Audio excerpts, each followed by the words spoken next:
ubutumwa bwiza uko bwanditswe na Yohana ibice 5:24. Turaza no gusoma nanone muri icyo gitabo igice cya 11:25. Hanyuma dusome ibyahishuwe ibice 3:5.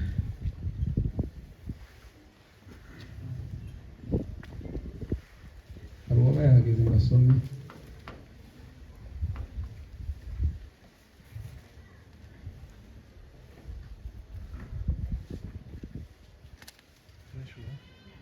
Ikansoma hambere barabashaka ha kabiri. Yohana 5:24 haravuga ngo nukuri ndababwira ukuri yuko uwumva ijambo ryanjye akizera uwantumye aba afite ubugingo buhoraho kandi ntazacirwaho iteka, ahubwo abavuye mu rupfu ageze mu bugingo. Ababonye ha kabiri ya ijambo muri Yohana nanone 11:25.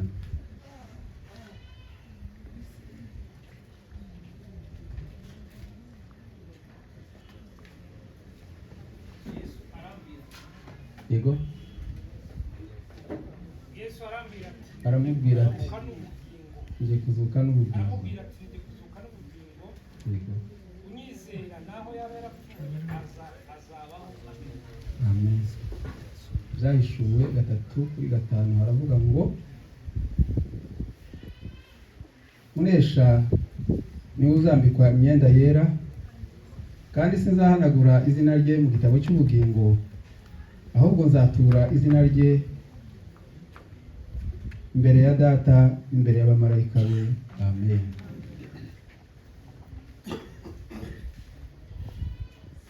Umwanya mutoya mpawe kuganira ijambo ry'Imana, nashatse kuganira ku gaciro k'abizera Kristo. Agaciro k'abizera Kristo cyangwa agaciro k'uwizera Kristo. Reka mvuge mu bumwe agaciro k'uwizera Kristo, kuko ahangaha twasomye Yesu nawe yavuze mu bumwe umwe unyizera. Amen. Ariko ubumwe wumve yuko yaba wowe. Amen.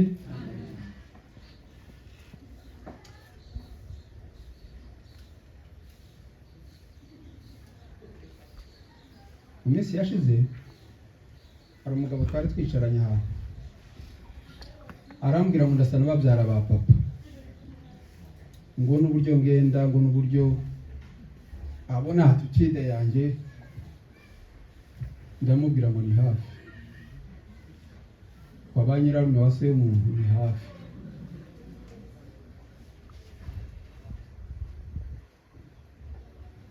Hano ku isi tubamo umuntu ashobora gusa na se, agasa na nyina se, agasa na ba nyirarume, agasa na ba se wabo, agasa no kwa ba nyirarume wa nyina cyangwa kwa ba nyirarume wa se. Aho hose mu buryo bw'ubumenyamuntu biba bikiri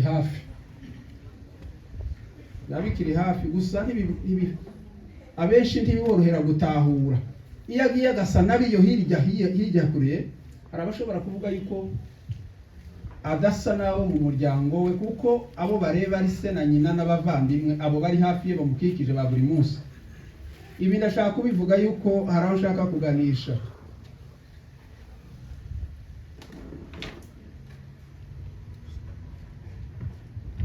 Muri ubwo buryo bw'ubumenyamuntu hari ibitaza bigaragarira amaso, ariko biba bibitse ishusho y'umuntu mu nkomoko y'ababyeyi be, akazaza kugaragara ku kizazi cya kabiri cyangwa cya gatatu. Se cyangwa nyina baramutambuje hagati aho ngaho. Ariko Yesu tugiye kuvugaho ntagira nyirarume, ntagira nyirasenge, ntagira sekuru na nyirakuru, ntagira ba se wabo na ba nyirarume na babyara be n'ababyara ba se. Ntabafite. Aha twasomye muri Yohana 5:24 hatubwiye isano ryacu n'Imana aho itangirira, kugira ngo tuze kuvuga agaciro k'umukristo. Reka twumve isano. Nimba ridahari nta ibindi byaba ari ubusa, ariko nimba bihari Imana ishimwe. Yesu aravuga ngo ni ukuri ndababwira ukuri. Natangajwe no kurahira kwa Yesu inshuro 3 mu murongo umwe wa Bibiliya. Verse imwe Yesu arahiramo 3. Aravuga ngo ni ukuri ndababwira ukuri. Imana ishimwe cyane. Kandi uko kuri yarahiraga yavugaga niwe, kuko yavuze ngo ni nge nzira n'ukuri n'ubugingo. Ayo ni amazina 3 ya Yesu yiyise umunsi umwe yishurira abantu. Ariko kandi turaza kureba n'ayandi, ariko kubw'akanya gatoya reka dufatire aho ngaho. Imana ishimwe. Twabivuga ngo tubirambure, umwanya wacu urahimba.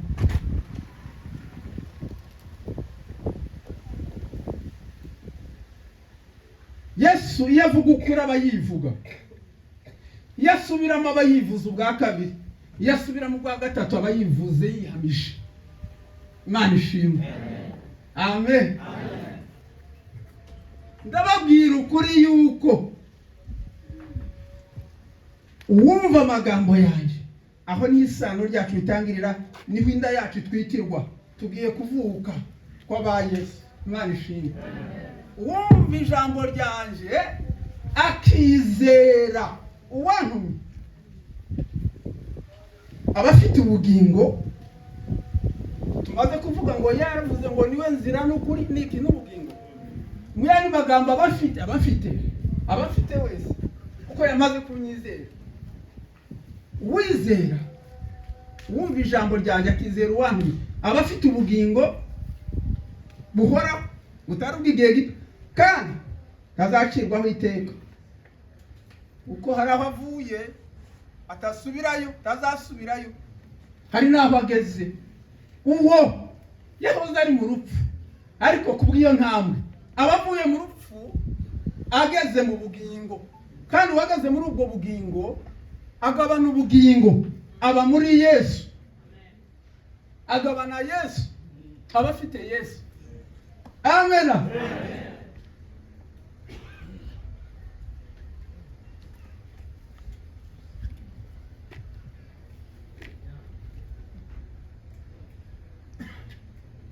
Aho niho kuvuka kwa kabiri biba. Aho niho tubera ababonage. Aho niho tuvukira yuko, niho tuvugira ko twavutse ubwa kabiri. Twari twaravutse kwa ba data na ba mama, kwa ya masano nababwiye ntangira. Ariko noneho turavutse, kandi tuvutse kubwo kwizera ijambo twumvise. Iryo jambo ni Kristo, we bugingo bwacu. Iyo turyizeye rizariduhesha ubugingo, kandi tuba duteye intambwe tuvuye mu rupfu tugeze mu bugingo. Imana ishimwe. Yesu ahereye aho ngaho afite uburenganzira bwuzuye bwo kuvuga yuko uwamwizeye adashobora gupfa, kubera yuko aba yarageze mu bugingo.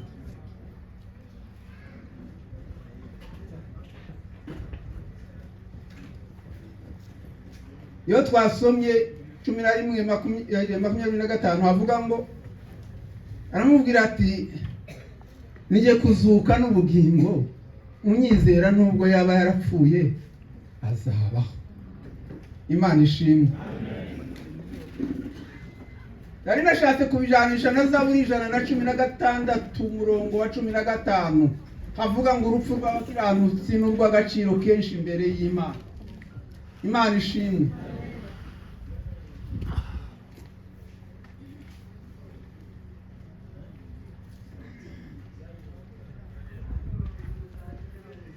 Unyizera nubwo yaba yarapfuye azabaho, kandi urupfu rwa bene abo n'urw'agaciro kenshi imbere y'Imana.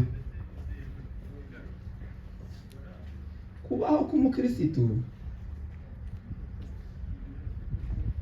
tikuri mu gihe kizaza, tikuri mu nzagihe, tikuri no mu gihe cyahise. Kubaho k'umukristo, kuba mu bugingo buhoraho, titubutegereje mu mperuka. kitubutegereje nyuma yo gupfa, kitubutegereje wa munsi yo gupfa, kitubutegereje bagukubitaho udandabirana ngo agira icyo uvuga. Oya, kitubutegereje igihe umuntu azarwara akagira iminsi ari murago ku gitanda. Oya, tubufite kuba wa munsi twizeye Kristo, kuko nibwo twateye intambwe tuva mu rupfu twinjira mu bugingo, kandi ubwo bugingo tubugenderamo, kandi ntawe ushobora kubutwaka, kuko Kristo yirahiriye aravuga ngo abanje ndabafite kandi ndabakomeje, ngo kandi ntawe uzabavunura mu maboko yanjye. Imana ishimwe cyane.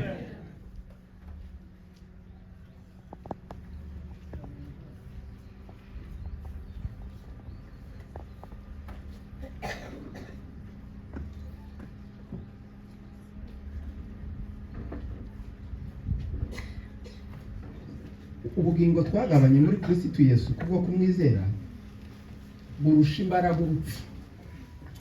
Ndagira ngo twumve aka kantu cyane.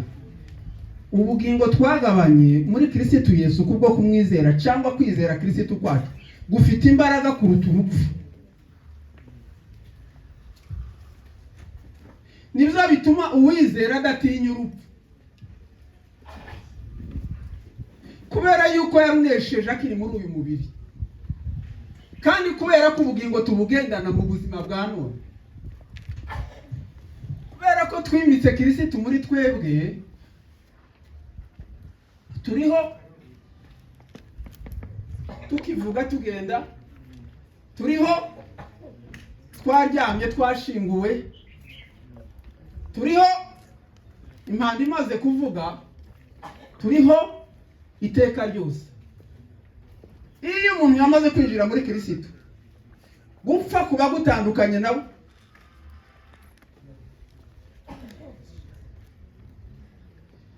Imana ibwira Adamu ngo nurya kuri kiriya giti kimenyesha ubwenge, kikaguhesha kumenya ikibi n'icyiza, no gupfa uzapfa. Ibi bitwereka yuko Imana niyishimira gupfa, yishimira n'urupfu. Yaba ari Imana imeze gute yishima abo yaremye bari kurira? Yaba imeze ite tuvuze ngo irishima habonetse imfubyi mu muryango hakaboneka umupfakazi? Yaba imeze ite hasenyutse urugo hakagaragara icyuho gitangaje, imiryango yacu bwite tutari tuyishoboye, tukaba tugize na responsabilité zo gufasha iriya muryango wundi? Yaba imeze ite nubwo abantu baba bakuze nk'uko aba bana ba mukecuru bari aha ngaha tubareba bakuze, ariko nimba hari umuntu ugira ubuzima buryoshe muri ubu buzima tubamo, ni umusaza n'umukecuru. Ndimo kumva ariho ndaringeze ubu ngubu kuri jewe hari hageze kugira ngo mbane na data. Ndimo kuvuga ngo iyo yaba data yararetse ngo azagende nk'imyaka 10 kuva ubu nyine, naringeze mu gihe cyo kuryoherwa cyane no kubana nawe, kandi imyaka yari kuba afite uyu munsi imyaka myinshi, asigaye wenda asohokera ku kabando cyangwa amufasha ukuboko. Ariko nubwo byaba bimeze gutyo, byari kuba ari cyo gihe cyiza canje cyo kubana nawe kuruta ya myaka yose nabanye nawe. Abakuze nibo bobuzumva bonyine.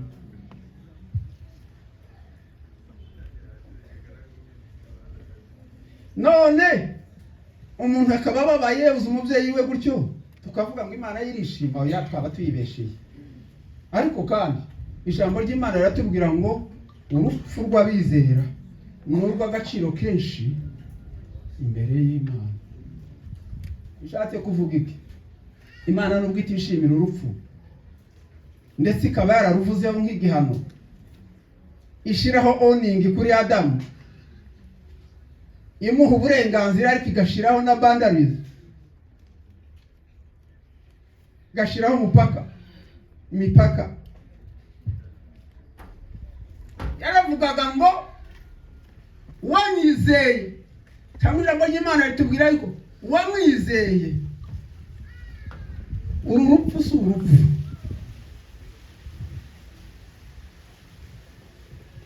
Kandi urunyuzemo yizeye, umuryango uba ukingutse, abatashe, abavuye ku rugamba, abatabarutse anesheje. Niyo mpamvu Yesu avuga ngo n'urw'agaciro kenshi, kuko rurangije parcours, urugendo rw'uwizeye. Kandi runo rugendo rw'uwizera ni indwara, ni imiruho, ni imibabaro, ni amakuru mabi, ni imihangayiko, ni ubukene, ni ibibi. Niko Dawidi yaravuze ngo imyaka yacu, umuntu wese wabyawe n'umugore ngo arama igihe gitoya, kandi imyaka yacu ni mike cyane. Ni 70 ngo yatinda ikaba 80, ngo ariko ibyiratanwa by'iyo myaka yose niki imiruho, imibabaro, n'agahinda. Iyo umuntu akurusha kuramba, aba akurusha n'imibabaro.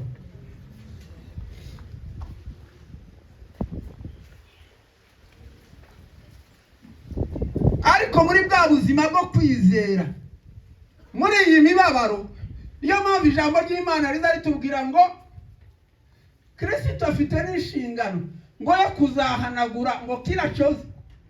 Iyo tuvuga amarira mu Kinyarwanda ntibisobanura neza nimba ari iryasozi simba riri, ariko mu Giswahili birumvikana kila chozi, kila toni la chozi. Afite igitambaro cyo kuzahanagura iryasozi byose ryaguye hasi byawa undi wizera. Ubuzima bwo kwizera n'ubw'agaciro kuva wa munsi umuntu yakiriye Kristo Yesu.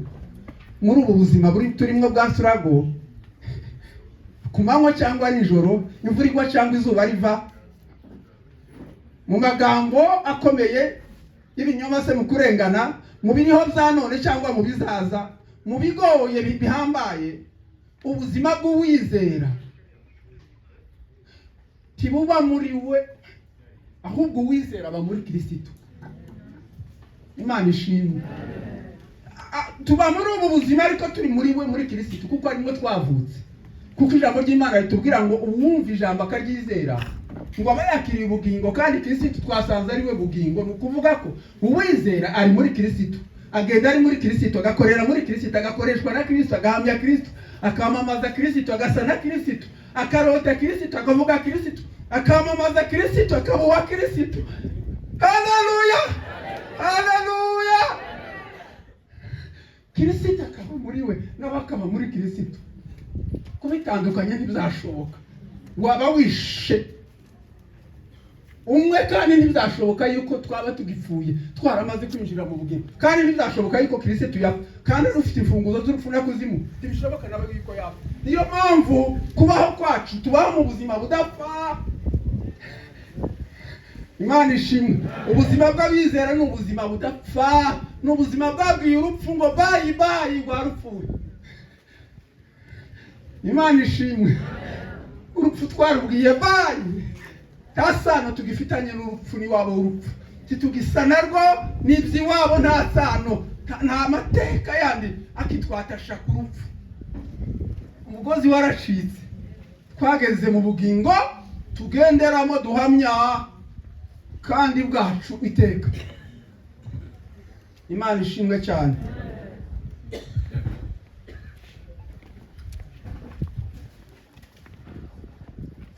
Reka mvuge ku ngororano y'abizera, kubera ko ndimo gutinya iminota. Reka mvuge ingororano z'abizera, ndavuga zibiri gusa. Twazibonye mu byahishuwe. Hatubwiye ngo unesha niwe. Imana ishimwe. Guca akarongo kuri niwe. Unesha niwe wenyine uzambikwa imyenda yera, kandi sizahanagura izina rye mu gitabo cy'ubugingo.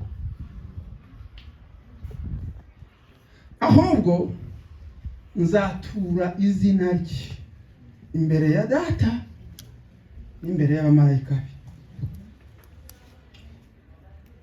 Ingororano zibiri, iya mbere ni umwenda, umwenda w'abizera babikiwe. Bibiliya yatubwira ngo niwe uzambara imyenda yera wenyine.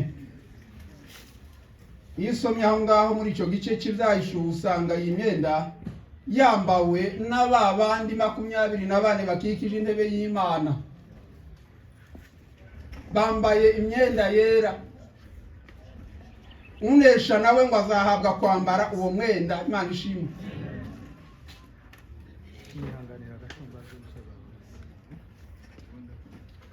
Icya kabiri,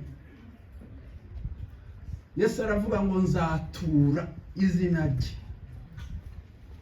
Ubu mu gihe turimo twatura izina ry'Imana, ariko igihe kiri imbere Yesu azatura izina ry'uwamwizeye imbere y'Imana. Twatura izina ry'Imana iyo tuvuga ngo ni Imana yanje yonyine, nta yindi Imana ibaho, nta yo nzi, nta yigeze, nta niyo nzizi, nta kindi nzita Imana mu buzima bwanje. Twatuye izina ry'Imana.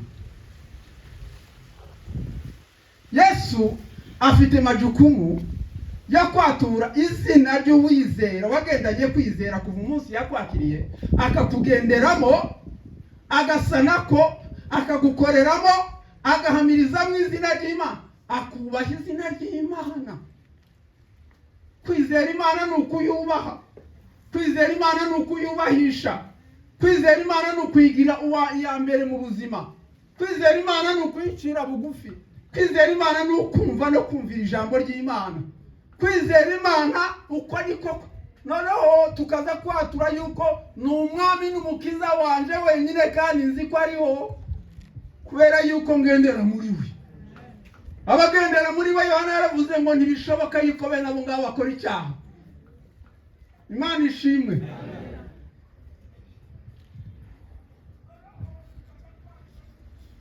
Bavuye mu rupfu binjiye mu bugingo. Ngo agere hepfo arabahumuza arababwira ngo ariko rero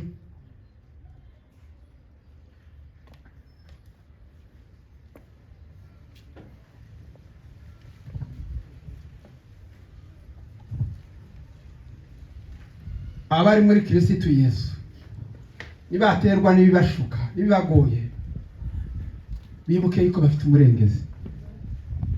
Imana ishimwe. Kristo ni umurengezi wacu. Bafite iyo myenda yera, kandi izina ryabo rizamamazwa imbere y'Imana, imbere y'abamarayika. Imana ishimwe. Tekereza ubwo bukwe bwo mu ijuru. Buriya turirimba buzatahwa n'abamarayika bafite amatsiko yo kubona Kristo n'umugeni we. Aho niho Kristo azatambagiza uwamwizeye akarinda kwizera. Ubwacu nk'abantu ntawo kwirata yuko afite imbaraga n'ubwenge birinda kwizera, ariko Kristo twizeye kuko twamwizeye tuba muri we. Afite imbaraga zo kuturindira muri we, haba muri ubu buzima na nyuma yabwo. Imana ishimwe. Kristo ntazareba umuntu nk'uw'agaciro gusa ubu ngubu agenda habe n'uwapfuye. Kuri twebwe abantu, iyo umuntu yamaze kwitaba Imana cyangwa yapfuye tubivuge gutyo, wa munsi wa mbere mwatandukanye wabonye umwuka umuvamo, habe niyo habaye nijoro ukamurota uza wikanga, ukavuga ute saho singiye kumusanga, cyangwa bwacu ukababara yuko mutari kumwe bibyayizoze. Ariko umupfu azatera ubwoba n'umukunzi we azamutinya. Niyo mpamvu abantu baza bihutira kuba hafi y'abandi, nukugira ngo bamumare igihunga n'ubwoba yumva ari kumwe n'abandi bazima, nubwo wawundi akitakiri mu buzima, ariko agoswe n'abafite ubuzima bakiriho muri ubuzima.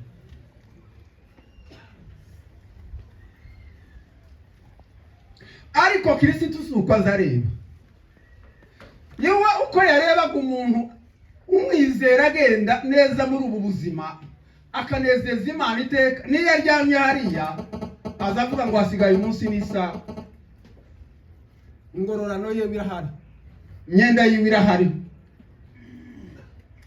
aho zamutambagiriza tere yarateguwe irahari, abamarayika bicaye biteguye kwicara n'Imana Data. Ubwo nzavuga ngo nguyu wanyizeye, uwo munsi uzaba umunsi wa Kristo kwiratana umugeni we. Niko ijambo ry'Imana ryatubwiye. Iyo niyo ngororano yindi ya kabiri twavuze hano muri nkeya tuvuga. Imana ishimwe.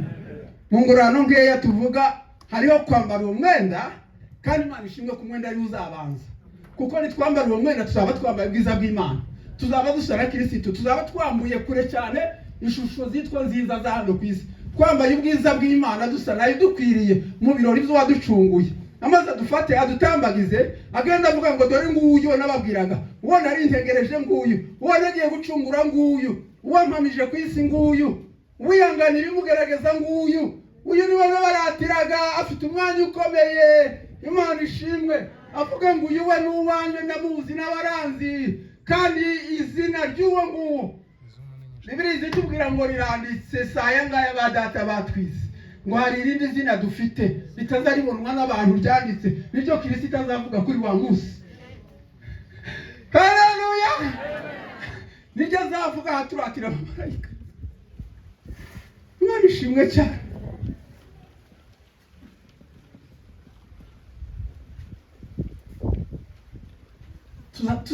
Tuzatunezerwa bitari byo gukangurira abantu ngo nimwishime munezerwe, nta nicyo byaba bimaze. Umuntu ababwiye ngo mwishime, nyabona nimuhaguruke mukome mu mashi, nyabona nimubwire twishime. Oya, tuzatwishima twicaye, tukishima dutekereza, tukishima tugenda, tukishima tutavuze, tukishima tuvuze cyangwa turirimba cyangwa dusirimba.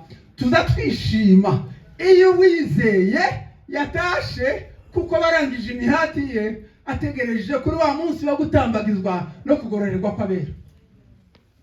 Imana ishimwe cyane. Igihe cyo hano muri ino si, iyo umuntu agiye mu Baswahili hariya hakurya, bazavuga ngo tunao uchungu wa kujua kuwajulisha kwamba tumempoteza kijana wetu ama mzazi wetu, ngo tumempoteza. Ni losi hano ku isi y'umuntu yatuvuyemo, ngo ababaye gutakaza, ariko mu ijuru urugwiro rukingutse kuwizera. Kristo abonye we yarategereje. Niyo mpamvu ntiyishimira urupfu, ahubwo yishimira uwo nguwo urunyuzemo, kuko ibaye okaje kugira ngo ugize igihe kirekire ku rugamba ageri iwabo. Hano kuri ino si turi ku ntambara, turi ku rugamba, dufashe igihe. Kwizera kwacu iyo tumaze kukwakira no kubarirwa muri Kristo, ibibazo ntibiba bikuweho, ahubwo biba bitangiye. Inzira y'agakiza ni inzira y'amahwa, ni inzira y'ibibazo, ni inzira y'ibigeragezo, kandi tugomba kubigendamo, ariko bikamenya yuko uwo twakiriye ari uwo kwizerwa iteka ryose. Ibi tunyuramo nibyo biduhamya, kandi niho twambarira imbaraga n'ubuhamya. Ibi nibyo birushaho kunezeza uwaducunguye, kandi nibyo bizatuma duhamya nezerewe kuri wa munsi. Iyo mirimo uko kuntu twitwaye, nuko twavuze, nuko twabayeho, nuko twabanye n'abandi, ibyo byose bihinditswe umwambaro wacu, nibyo bizatuma Kristo kandi nawe yataza kubigenza gutyo ngo akiranuke kandi aganduke kandi yubahisha Imana yonyine. Ntibyari gushoboka yuko Imana imuha izina risumba amazina yose. Imana ishimwe. Turashoje, ariko reka nsoze nkubaza ngo muri ubu buzima bwo kwizera ubugendamo gute? Ubugendamo gute? Ubugendamo gute? Ndakwinginze kandi ndagusabiye, ndakwinginze ubuzima bw'abizera ntibukabe indirimbo, kuko hari indirimbo nyinshi turirimba zitubwira ngo ndakwizeye Umwami Yesu, indi kavuga ngo je ndi umukristo nzahora ndiwe, izindi. Ariko ubuzima bw'uwizera si ubwo ngubwo, si ukuririmba, no gukora nk'uwizera. Imana ishimwe. Hari ubuzima bw'abizera, hari imirimo y'abizera, hari ingendo z'abizera, hari imvugo y'abizera, hari imibereho y'abizera. Ibyo bihamya uwizera, ibyo bihamya byose hataburaho na kimwe. Tugomba kugendana nabyo kugeza aho nzasinzirira nawe ugasinzirira, tukazahurira kuri wa munsi ubwo Kristo azaba dutambagiza twembi turi umugeni. bakirisitu. Imana ibahe umugisha.